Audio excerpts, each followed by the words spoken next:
বুঝতে পারছেন তো কি শুনে বলতেছে তুমি মানলে মানো না মানলে মন মানো না আশিকের আসল জান্নাত সোনার মদিনা জরওয়ালে আশিকের আসল জান্নাত সোনার মদিনা আশিক হৃদয় যত ইশকেরি জ্বালা ধরে বলেন সুবহানাল্লাহ হবে না আশিক হৃদয় যত ইশকেরি জ্বালা দূর করিতে পারে ওই মদিনা ওয়ালা তাই মদিনা মদিনা করে তাই মদিনা মদিনা করে হয়ে যাও ফানা আশিকের আসল জান্নাত সোনার মদিনা জরওয়ালে তুমি মানলে মানো না মানলে মন মানো না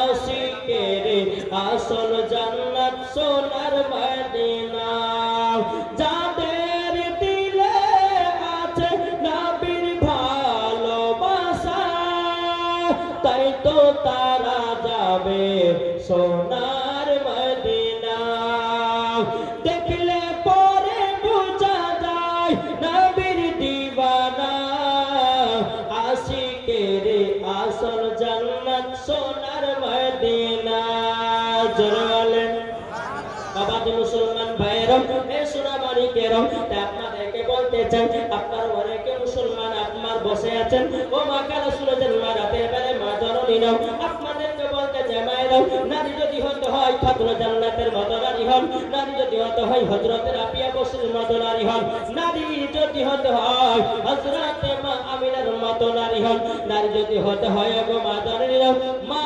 খাদিজা রাদিয়াল্লাহু তাআলার মতো নারী হন মরার পরে জান্নাতি জান্নাতি জোরে বলেন সুবহানাল্লাহ ও যুবকেরা ও ভাইরা গো সবাইকে একদিন অন্ধকার কবরে যেতে হবে তাই আপনাদেরকে বলতে চাই দিলেতে নবীর মোহাব্বত রাখো দিলেতে নবী মুস্তাফার ভালোবাসা রাখো আমরা নবী নবী করি কিন্তু নামাজ আদায় করি না আমরা নবী নবী করি নবীর সুন্নাতকে পালন করি না আমরা নবী নবী করি কিন্তু বাবা নবীর প্রতি দুরূদ সালাম পাই না ও যুবক ভাই তোমাদেরকে বলতে চাই অন্ধকার কবর কঠিন বড় জায়গা সবাইকে অন্ধকার কবরে বাবা যেতে হবে আজ আমরা মুসলমান বাবা রাস্তায় চলতে চলতে বাবা মিথ্যা কথা বলি আমরা রাস্তায় চলতে চলতে আপনার কত রকমের আপনার খারাপ কাজ করি আমার আল্লাহ পাক আল্লাহ তাআলা বলছো আমার বান্দা বান্দীরাও তোমরা যদি মিথ্যা কথা যদি বলো তোমাদের জিহ্বা কেটে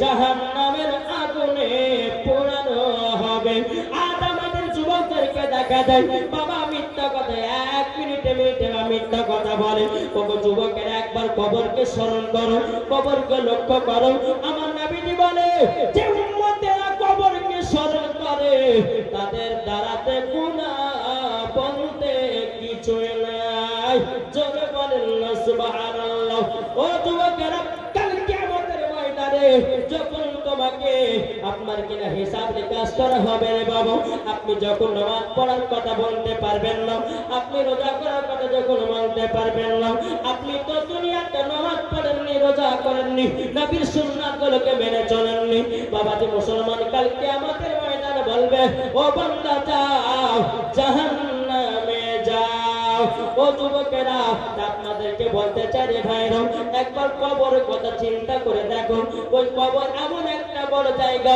ওই কবরে যারা গেছে তারাই বুঝেছে কবর কত ভয়ানক জায়গা যারা কবরে যায় তারা বাবা বোঝে কেমন কবর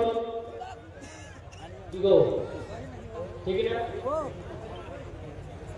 আমরা কবরকে এখন ভয় করি যদি কবরকে ভয় করতাম বাপজি আমরা নামাজ কাজা করতাম না যদি কবরকে ভয় করতাম কখনো মদ পান করতাম না যদি কবরকে ভয় করতাম কখনো সুদ খেতাম না যদি কবরকে ভয় করতাম কখনো বাবাজি মুসলমান মিথ্যা কথা বলতাম না। যদি কবরকে ভয় করতাম কখনো গুনাহের কাজে লিপ্ত হতাম না। যদি কবরকে ভয় করতাম কখনো মা বাবার প্রতি অত্যাচার করতাম না। ঠিক কিনা বলেন? ও যুবক, তোমরা শুনে রেখে দাও। আর তোমাদেরকে বলতে চাই, সবাইকে অন্ধকার কবর যেতে হবে। দুনিয়াতে কেউ বাঁচতে আসেনি। আজ আমি, কাল আপনি, এইরকম ভাবে আস্তে আস্তে আপনাকে অন্ধকার কবরে যেতে হবে। যুবক ভাইরা, আচ্ছা বলুন তো, আপনাদেরকে বলতে চাই, আমার নবীজি বলেছেন, ওগো আমার উম্মত উম্মতানেরা, তোমরা যদি জান্নাত যদি পেতে চাও, আগে মা বাবার সেবা করো, মা বাবাকে ভালোবাসো। আচ্ছা বলুন তো যুবকের একটা হাত তুলে বলো তো, তোমরা মাদেরকে কারা কারা ভালোবাসো? হাত নামাবেন না, আমি দেখবো তারপরে। কি গো, মাকে ভালোবাসেন না? আচ্ছা, মার মহব্বত আমার 50 টাকা 200 টাকা দিতে পারবেন না? খোদার ঘর মাসে আছেন? হবে না? মার মহব্বতে 200 টাকা করে ইনশাআল্লাহ। যুবক ভাইদের 400 টাকা দিলাম। কে আপনার মার মহব্বতে, যেই মাকে মহব্বত করে, বেরাদুস যে কেমন পারে সালাত দিবেন। বেরাদুল ইসলাম যাই হোক, একবার দুরূদ শরীফ পাঠ করুন। আল্লাহুম্মা সাল্লি আলা মাওলানা মুহাম্মাদ সাইয়্যিদিনা মাওলানা মুহাম্মাদ সাল্লাল্লাহু তাআলা আলাইহি সাল্লাম। বাবা মুসলমান ভাইরা, এই সোনা মানিকেরও আপনাদেরকে বলতে চাই রে বাবা, মানুষ যখন মারা যায়, বাবাজি মানুষের কাছে 3টা ফেরেশতা আছে। বেরাদ ইসলাম মাদের সামানিকরা কটা ফেরেশতা? কটা? এই যুবক শুনে রেখে দাও, মানুষ যখন মারা যায়, মানুষের কাছে একটা না দুটো নয়, বাবাজি 3জন ফেরেশতা আছে। 3জন ফেরেশতা আসার পরে বাবাজি যিনি মৃত্যুর সঙ্গে আপনার পাঙ্গা লড়ে, একজন ফেরেশতা বলতে থাকেন, বলো গো আল্লাহর বান্দা, আল্লাহর বান্দা, তবে শুনে রেখে দাও, শুনে রেখে দাও, তোমার জন্য দুনিয়াতে খাবার পেলাম না, তোমার জন্য রুজি পেলাম না, তোমার রুজি আল্লাহ পাক আল্লাহ তাআলা বন্ধ করে দিয়েছে। ওগো আমার সোনা মানিকেরা, ও বাবাজি মুসলমান ভাইরা, আবার যখন আরেকজন ফেরেশতা আসে, আসার পরে বলো গো আল্লাহর বান্দা, ওগো আল্লাহর বান্দা, তবে শুনে নিন, আপনার জন্য কোন জায়গাতে পানি পেলাম না, পানিকে বন্ধ করা হয়েছে। আবার যখন আরেকটা ফেরেশতা আসে, আসার পরে বলে আল্লাহর বান্দা, তবে শুনে রেখে দাও, শুনে রেখে দাও, তোমার জন্য দুনিয়াতে কোনো নিঃশ্বাস নাই, নিঃশ্বাস নাই। মানুষটা বাবা আস্তে আস্তে আপনার মৃত্যুর দিকে যায়। ও যুবক ভাইরা, যখন আপনার নিঃশ্বাসের ফেরেশতা যখন চলে যাবে, আস্তে আস্তে আপনার দুনিয়াতে সব বাবাজি মুসলমান ভাইরা সব লন্ড বন্ধ হয়ে যাবে। ও যুবকেরা, একবার চিন্তা করে দেখো, অন্ধকার কবর এমন একটা ভয়ানক জায়গা, মরণ এমন একটা কঠিন। ইমানদারের জন্য মরণ হবে বাবা শান্তির জায়গা, আর বেঈমানদারের জন্য মরণ হবে ভয়ানক জায়গা। ও যুবকেরা, মানুষের যখন মরণ হয়, মালাকুল মাউত যখন আসে, বাবাজির সামনে যখন দাঁড়ায়, ইমানদার যদি হয়, বাবা একটা বাচ্চা ছেলে মায়ের স্তনে দুধ পান করতে করতে যখন ঘুমিয়ে যায়, ইমানদারের মরণ ওই রকমই মরণ হয়। আর বেঈমানদার যারা মরবে বাবাজি মুসলমান ভাইরাও, বেঈমানদারের মরণ বাবাজি মালাকুল মাউত আসবে, বাবাজি পিঠের উপরে বুকের উপরে হাত চাপাবে, মনে হবে সারা পৃথিবী তার বুকে চড়ে গেছে। ও যুবকেরা, কবরকে স্মরণ করো ভাই, সবাইকে একটা অন্ধকার কবর যেতে হবে রে ভাই। আজ আমরা যুবকেরা মোবাইলে কত রকমের খারাপ জিনিস দেখি, কত রকমের গান বাজনা দেখি, কত রকমের বাবা খারাপ খারাপ আপনার ছবি দেখে বেড়াই। না যুবকেরা, নাও কোরআন শিখো, নামাজ পড়ো, রোজা করো, হজ করো, মরার পরে তুমি জান্নাতি জান্নাতি। জোরে বলেন। কবরকে কে ভয় করে? হাত তুলে দেখাতে পারছি না। এই কবরকে ভয় করে না?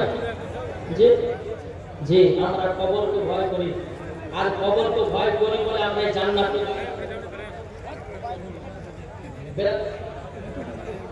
বেরাদুল ইসলাম মুআজ্জাজ সামানি গ্রাম, তাইলে আপনি চিন্তা করে দেখুন, আজ আমরা নবী মুস্তাফার মোহাব্বতে জান্নাতি বাগানে বসেছি, এত আমরা খুশি না বেজার?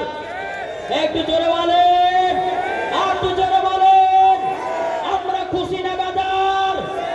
ইনশাআল্লাহ একটা মুসলমানের যদি ক্ষতি করে, আমাদের হাজার হাজার মুসলমানদেরকে রাস্তাতে নামতে হবে। আমরা মুসলমান এমন হয়েছি, একটা মুসলমান মার খাচ্ছে আর হাজার জন ঘরের ভিতরে দেখে দাঁত কেলায় হাসতেছে। এইটা আমরা মুসলমান। হ্যাঁ, আজ আমরা মুসলমানদের বাবাজি মুসলমানের পেছনে জায়গা বলছে, যেমন পাচ্ছে চালা, তুই খেতে পেরে হলো, আমি খেতে পেরে হলো, যে যাকে পাচ্ছে মার। কিন্তু না, একটা মুসলমানের গায়ে যদি হাত তোলে, তো প্রত্যেকটা মুসলমানের গায়ে হাত তোলা হলো। ঠিক কিনা বলেন? ঠিক না? ইনশাআল্লাহ। তাই বাবা মুসলমান, আসুন এই দিলেতে নবীর মোহাব্বত রাখো, বেরাদুল ইসলাম কবরে গিয়ে শান্তি পাবে। একটা কবরের গজাল বলবো, শুনতে কি রাজি আছেন? জি, কে কে শুনবেন না? একটু হাত তোলেন তো দেখি। আমি বলেছি কে কে শুনবেন না? শুনবেন তো? আচ্ছা, কে কে শুনবেন একটু হাত তোলেন। যুবক ভাইরা, পেশকার ভাইরা কিন্তু একজনও হাত তুলছে না গো। শুনবেন না? বলতে আছে, একদিন আমার